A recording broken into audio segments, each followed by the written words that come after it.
요즘에 직장인 2명 가운데 1명은 퇴사하고 싶다는 티를 내지 않고 조용한 퇴사 상태로 회사에 다닌다. 이런 조사 결과가 나와서 눈길을 끌었습니다.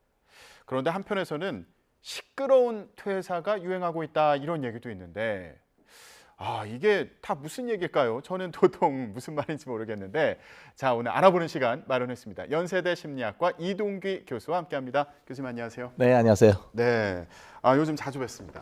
그러네요. 자, 심리와 관련해서 그만큼 궁금한 게 많기 때문일 텐데 말씀드린 대로 조용한 퇴사, 이 말이 요즘에 많이 들립니다. 조용한 퇴사, 조용히 회사를 나가겠다는 건가 싶은데 또 그런 의미는 아니라면서요. 네, 실제로 퇴사하는 건 아니고 심리적 퇴사 상태에 있다 이렇게 이해하시면 되는데요. 예. 영어로 quiet quitting이라고 하는데 이게 2022년에 미국의 20대 엔지니어였던 그 자이드 팰린이라는 사람이 틱톡에 영상을 하나 올렸는데 이게 화제가 된 거예요. 근데 그 영상의 제목이 되게 흥미롭습니다. 어떠냐면은 당신의 가치는 당신이 하는 일의 결과물로 정의할 수 없다. 실제로 그것보다 더 가치로운 사람이다 이런 것들을 얘기하는 거죠. 네. 근데 뭐 정해져 있는 어떤 그런 일 중에서 나 맡겨진 일은 한다. 그러나 그 이상의 추가적으로 어떤 일은 하지 않겠다. 초과 근무 같은 건 no 이렇게 얘기를 하는 그런 상태인데 뭐 실제로 퇴사하는 건 아니지만 그런 마음 상태에 있다 이렇게 이해하시면 되겠습니다. 회사 업무에 적극적으로 나서지 않는다 이렇게 이해해도 되는 겁니까? 그렇죠. 네, 소극적입니다. 네. 근데 약간 전 이 얘기 들으면서 좀 애매하다 싶었던 부분이 만약에 기한이 정해져 있는데 일을 이제 처리해야 되는데 할 일이 많다. 이런 경우에는 뭐 초과 근무를 하는 경우도 있잖아요. 네네. 이런 경우에도 난 할 수 없다. 이렇게 단호하게 뭐 선을 긋는 그렇게 겁니까? 하면 상당히 사회생활하기 어려우니까 눈치껏 빠지는 거죠. 꼭 필요한 일이 아니면 내가 거기에 더 일부러 나를 희생하면서 추가로 일을 하진 않겠다. 그런 거죠. 네. 그렇군요. 자, 아까 저희가 방송 시작 전에 그런 얘기를 했잖아요. 조용한 퇴사라는 말이 요즘 유행하는데 사실 이렇게 적극적으로 만약에 일을 하지 않으면 누군가는 그 남은 업무를 하는 거 아니냐라고 제가 말씀드렸는데 네. 이렇게 요즘에 얘기하면은 그렇게 하면 이제 꼰대 소리 듣습니다. 왜냐하면은 이게 이제 뭐 공정성이라는 게 되게 중요한데 그러니까 일부 시간 그런 거잖아요. 내가 내 일을 뭐 최소한만 하게 되면은 누군가 더 일을 더 해야 되는 거 아니냐. 그렇게 되면 민폐가 될 수도 있다 이런 시각인데 사실 좀 나이 든 분들이 주로 많이 말씀하시는 그런 시각입니다. 네. 그렇군요. 알겠습니다. 요즘에는 이제 너무 적극적으로 회사 일에 나서지 않는다. 이런 조용한 퇴사 이 말이 유행하고 이런 그 생각을 가진 분들도 많다는 건데 실제로 조사 결과가 있어서 저희가 준비를 좀 해봤습니다. 보여주시죠. 네, 여론조사 결과 나오고 있는데 이거 어떻게 해석을 해야 됩니까? 네, 그 재미있게도 이게 이제 취업 포털 인크루트에서 최근에 한 그런 그 설문조사인데요. 직장인 1,097명 대상으로 조사를 해봤는데 질문은 뭐냐면 현재 당신은 조용한 퇴사 상태이십니까? 이렇게 물어봤는데 이게 상당히 결과가 놀라워요. 절반 이상인 51.7%가 그렇다라고 얘기를 하는 거예요. 네. 사실 그럼 2명 중에 1명은 뭐 조용한 퇴사라고 하는 생각을 하고 있다는 그런 얘기인데 물론 실제로 직접 퇴사를 하진 않지만 내가 적극적으로 일을 참여를 안 하는 거잖아요. 네. 근데 이게 그 실제 그 다양한 그 연령에서 연차별로도 어떤가라고 하는 것도 또 함께 살펴본 결과인데요. 보통 이제 사람이 좀 지치게 되는 게 한 입사 5년 정도 보거든요. 5년부터 한 20년까지 이제 지치는데 네. 이게 5년부터 뭐 8년, 7년, 8년부터 그다음에 다시 뭐 10년, 그다음에 또 이후에 17년 이렇게 쫙 봤는데 모두가 50%가 넘는 거예요. 주로 보면은 약 한 8년에서 10년 차가 가장 높은 비율로 나타나고 있습니다. 그래요. 그때가 이제 가장 회의감을 지친다는 느끼거나 얘기죠. 지치거나. 근데 흔히 회사 생활하면 왜 3년에 한 번씩 고비가 온다. 뭐 이런 네. 얘기도 하잖아요. 예. 요거는 좀 어떤 이유가 있는 겁니까? 그냥 사람들이 지어내는 얘기고 실제로 이제 사람마다 지치는 포인트는 좀 다르죠. 그런데 이제 이게 주로 이게 왜 사실 이렇게 조용한 퇴사 이게 되는가에 대한 이유 같은 것도 이제 점점 관심이 생기잖아요. 근데 뭐 예상하실 수 있듯이 가장 많은 이유는 뭐 사람들이 얘기할 때 연봉이라든지 뭐 복지라든지 이런 것들이 만족스럽지 않다 이런 게 많고. 또 직장인들이 주로 많이 얘기하는 것 중에 하나가 뭐냐면 내가 현재 하는 일에 열정을 느끼지 못한다. 가슴이 뛰지 않는다. 이렇게 얘기하는 사람들도 한 30% 조금 안 되는 게 있고 조사를 해보니까 실제로 이직 준비 중이다라고 하는 사람이 한 20% 가까이 되거든요. 그러니까 5분의 1은 실제로 이직을 생각하고 있고 준비 중에 있다. 이렇게 볼 수 있습니다. 회사 업무를 통해서 그 낸 결과물에 대한 평가가 공정한가, 그게 나에 대한 평가와 어떤 보상으로 이어지는가 이런 그렇죠. 거에 대한 네. 회의감도 있겠군요. 네, 뭔가 열심히 하는데 그만큼 이게 되지 않는다 이러면 열의 같은 게 떨어지게 되고 음. 옛날에는 이제 뭐 뭔가 조직이 잘 되면 회사가 잘 되면 나도 잘 된다 이런 것들이 상당히 미덕이었지만 예. 지금은 뭐 워라밸이라든지 내 개인의 행복이라든지 권리라든지 이런 것들이 중요한 그런 시기잖아요. 가치관이 많이 바뀐 것을 반영하는 거로 보입니다. 그렇군요.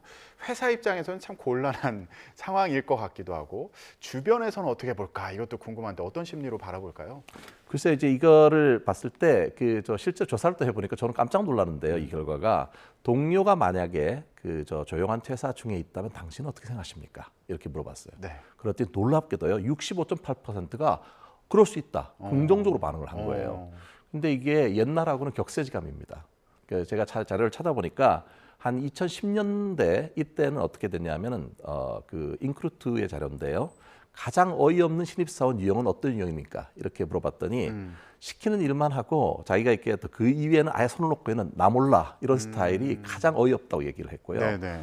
2015년도쯤에 사람인 조사, 거기 설문조사를 봤을 때도요.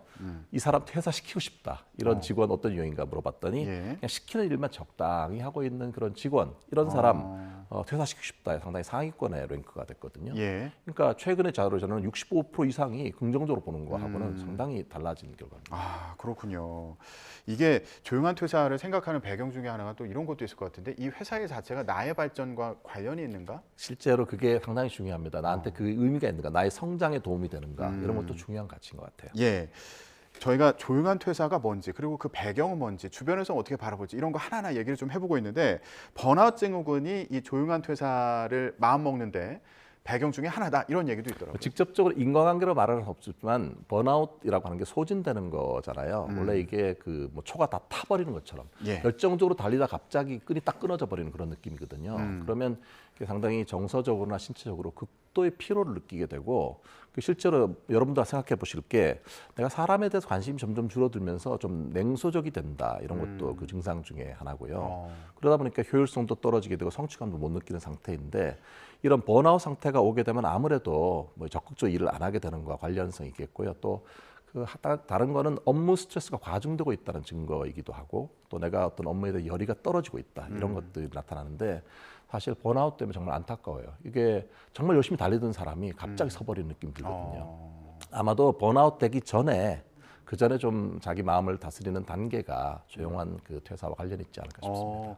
그러면 실제로 약간 회사 일에서 내 나름의 선을 그어놓고 그렇죠. 네. 나는 여기까지만 하겠다. 내가 꼭 해야 되는 부분에 있어서만 이제 하겠다라고 선을 그어놓으면 그런 번아웃 증후군을 좀 예방한다거나. 아무래도 이제 좀 미리 준비를 하거나 마음에 너무 지나치게 내가 달리게 되는 것들을 좀 막는 효과는 있겠죠. 아, 그렇군요.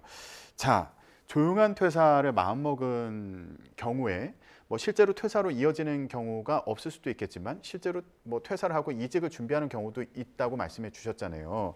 자, 그런 경우에 어떤 모습으로 회사를 나갈까? 이것도 참 실제 궁금한 퇴사하는 상황인데. 모습이죠. 예. 네. 자, 어떤 유형이 있습니까?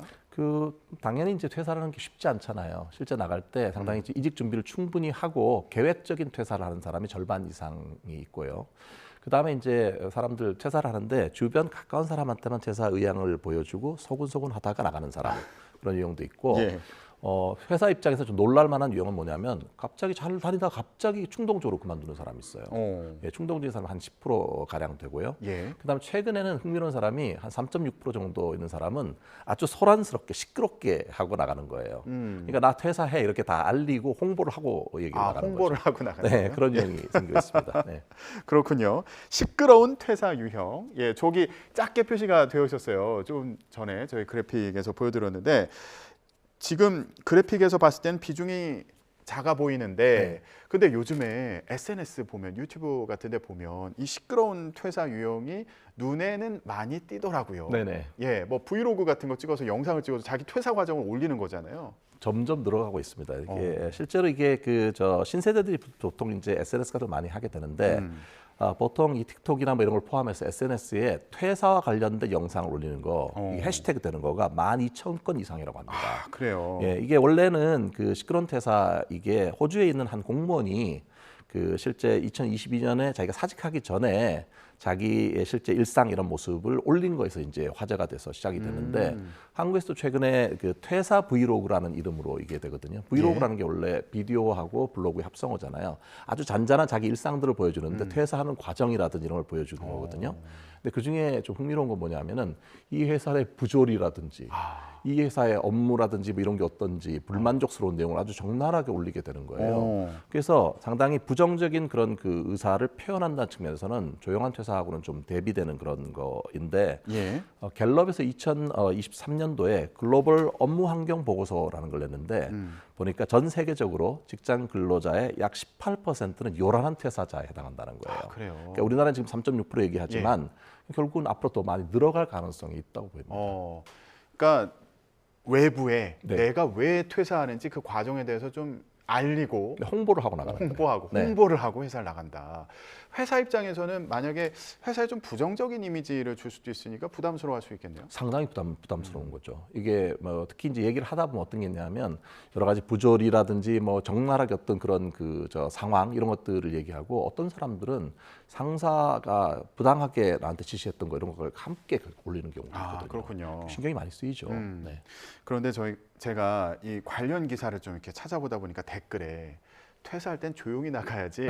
이거 요란하게 나가면 이직하거나 이럴 때 동종업계로 만약에 이직을 한다면 이거 평판에 안 좋을 수 있다. 뭐 이런 식의 댓글들도 있더라고요. 이거 당연히 어떻게 그런 보세요? 시각이 있는데 이제 이게 어떤 의미인가가 중요한 거잖아요. 근데 이제 제 생각에는 사실 퇴사할 때 사실 마음이 좋지는 않잖아요. 그러니까 뭐 위로라든지 공감이라든지 이런 것들을 SNS를 통해서 구하고 싶어하는 그런 게 되게 많이 있기도 하고 네. 또 하나는 어떤 공정성 같은 게 되게 중요하니까 내 경험 자체, 이 회사의 경험을 공유하겠다 이런 의식 같은 것도 있고요. 예. 개인 입장에서는 자기 삶의 기록이기도 하고 또 적극적으로 자기의 의사를 표현하는 그런 시세다운 어떤 그런 모습이 있기 때문에 이게 이제 또 하나는 좀 생각해볼 만한 게 뭐냐면 그 영국에서 나온 그 기사인데요. 상당히 흥미로워요. 뭐냐면 파이낸셜 타임즈라고 하는 데서 왜 신세대가 이렇게 시끄러운 퇴사 이걸 하느냐. 근데 그걸 들여다보면 주로 이제 열악한 근무 조건에 대한 하나의 폭로하는 의미가 있고 그게 최근에 이제 미국 같은데 테크 기업 같은 데서 대량으로 해고를 했거든요, 사람들을. 그러니까 이런 그 문화에 대해서 하나의 반작용이 아니냐. 네. 뭔가 그런 사람들 많이 내보내는 거 이런 거를 좀 제어하는 효과가 있는 거잖아요. 그러니까 회사들은 신경 써라 이런 메시지가 있는 거죠. 저도 유튜브에서 해고당하는 전화를 받는 거를 찍어서 올리는 네. 그런 영상을 본 적도 있거든요. 근데 그런 영상들을 보면 조회수가 또 상당히 높게 나오더라고요. 그런 그 퇴사 브이로그 이런 영상을 보는 심리는 뭐라고 봐야 됩니까? 뭔가 나도 저럴 수 있다라거나 또 공감대 같은 것들이 있고요. 뭐 마음으로 지지를 보내고 싶은 사람들도 있고 사실 SNS 소통 자체가 젊은 세대들에게 상당히 이렇게 보편화된 그런 거 같습니다. 예, 대리만족의 효과도 있는 걸까요? 그렇죠. 아무래도 나도 비슷한 상황일 수 있는데 뭔가 공감이 되고 이러니까 어쩌면 그게 사실 소통하는 또 다른 방식이라고 느껴져요. 예. 자, 저희가 오늘 조용한 퇴사와 시끄러운 퇴사 두 가지에 대해서 얘기를 해봤는데 말이 참 반대되는 의미를 갖고 있어요. 근데 이게 동시에 이렇게 이런 현상이 일어난다고 하니까 이것도 참 흥미로운데 어떻게 보세요? 그 배경 뭐라고 보십니까? 제 생각에는 이제 요즘 세대를 생각하는 중요한 키워드가 이게 예측 가능하지 않다는 거고요. 불확실하다는 거잖아요. 그러면 평생 직장 개념이 없어요. 그 중간 언젠가는 이직을 할 수도 있고 이런데 그러니까 늘 준비를 하는 단계에 있는데 뭔가 이렇게 자기의 니즈와 환경의 니즈 간에 이렇게 이 미세하게 자꾸 조정을 해가는 과정이 있는데 그 조정하는 방식이 차이가 있는 거예요. 조용한 퇴사를 하는 사람도 있고 또 아니면 적극적으로 표현하는 그런 뭐 요란한 퇴사 나타나는 거죠. 그 언저리 어딘가에서 방황하는 분들이 계실 텐데 그냥 한마디의 위로를 좀 아니면 조언을 좀 해주신다면요? 스트레스를 잘 대처하는 게 중요합니다. 그리고 자기의 말을 들어줄 수 있는 그런 멘토나 그다음에 지인 이런 사람들이 상당히 중요해요. 사회적 지지 체계를 구축하는 게 중요합니다. 네, 알겠습니다. 오늘 조언까지 아주 감사한 말씀 잘 들었습니다. 연세대 심리학과 이동기 교수였습니다. 고맙습니다. 네.